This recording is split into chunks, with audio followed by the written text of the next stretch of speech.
ازيكم عاملين ايه؟ وحشتوني جدا. اخباركم عاملين ايه؟ وحشتوني قوي، وحشني التفاعل، وحشني الكلام على البيج، وحشني ان انا اقول حاجه مفيده واحس ان في حد بيستفيد مني. شكرا لكل الناس اللي سالت عليا، شكرا للناس اللي طمنت عليا، شكرا للناس كانت تبعت تدعي لي. انا متشكره جدا جدا جدا. انا ما كنتش متخيله اني ممكن افرق مع حد قوي كده، يعني ربنا يخليكم ليا يا رب، ما تحرمش منكم. عايزه اكلمكم بقى واحنا داخلين على الصيف كده، ولخبطه الصيف وعك الصيف.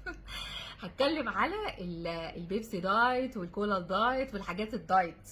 انا مش هتكلم على اضرار المشروبات الغازيه، دي قتلت بحث وكل الناس عارفه انها غلط، خلاص خلصت، يعني خلصت، مش هتكلم عليها. بس نشرب دايت ولا عادي؟ فكره ان في ناس بتشرب دايت، حته الزيرو كالوريز اللي بتشوفها على الكان دي، بتبقى عامله لها حته حلوه كده، مرتاحه من جوه، تحس ان ايه يعني ايه شويه كالسيوم هيروح، المهم ان انا ما اتخنش، انه ما بيتخنش. صراحه يا جماعه السكر الدايت بيتخن. اه والله. اول حاجه ان هو احساس حاجه محليه، لساني بياخد حاجه محليه، فبيبقى حاسس ان في سكر دخل. حته احساس السكر اللي دخل ده يبتدي يبعت اشارات للمخ، ويبعت اشارات للجسم ان في سكر دخل. فيجي المخ ويجي الجسم ايه ده، بس ما فيش سكر دخل، يهنج بقى، الدنيا تهنج. يحصل ايه؟ بيحصل حاجات كتيره قوي، بس يكفي ان اقول لكم بتحصل لخبطه في الجسم، واستجابه الجسم بتبقى مختلفه تماما. خلاص، دي اول حاجه. تاني حاجه، بتخلي دايما اللسان عايز على طول حاجه محليه. خدتوا بالكم ان الكان الدايت بيبقى طعمها محلي اكتر من الكان العاديه مسكر؟ بيبقى محليه جدا على فكره. فده بيخلي اللسان على طول عايز حاجه حلوه، اصل في حاجه حلوه، واحنا على فكره اللي بنعود اللسان بتاعنا هو هياكل ايه وهيشرب ايه. فحته بقى انا عايزه على طول حاجه محليه، عايزه على طول حاجه محليه محليه محليه، اكل حاجات حلوه، اشرب بقى واحد في اتنين في تلاته في اربعه، ما انا ما هو دايت بقى، ما فيش سعرات. فده بيأذينا، بيخلينا جسمنا عايز حاجه محليه.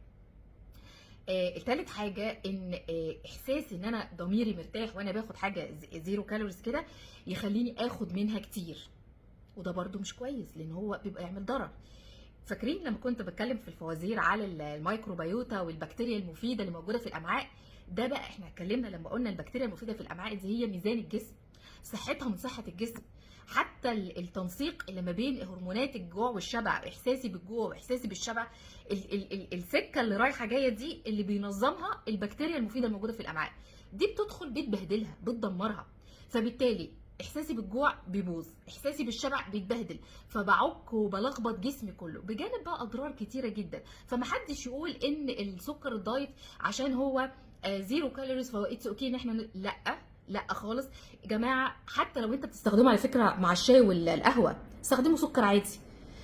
بتشرب كام شاي قهوه؟ 3 4 كوبايات شاي وقهوه في اليوم، حط 3 4 معالق سكر، مش هيحصل حاجه. ليه؟ لان ده المكون الطبيعي اللي جسمك بيستخدمه على فكره، وبيحلله وبياخده ويدخله مصدر طاقه للخلايا، مفيش مشكله منه. لكن التاني ده ماده غريبه على الجسم، ما بيعرفش يتعامل معاها، ماده بتبوظ الجسم، بتبوظه.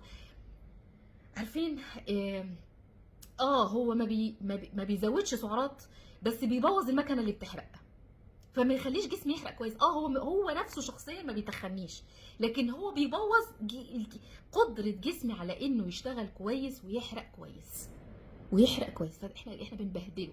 فبلاش المشروبات الغازيه الدايت، بلاش السكر الدايت. خلينا في السكر بتاعنا الطبيعي. احنا لينا كام افريج؟ لينا من معلقتين ل4 معالق سكر في اليوم، وما تخنش.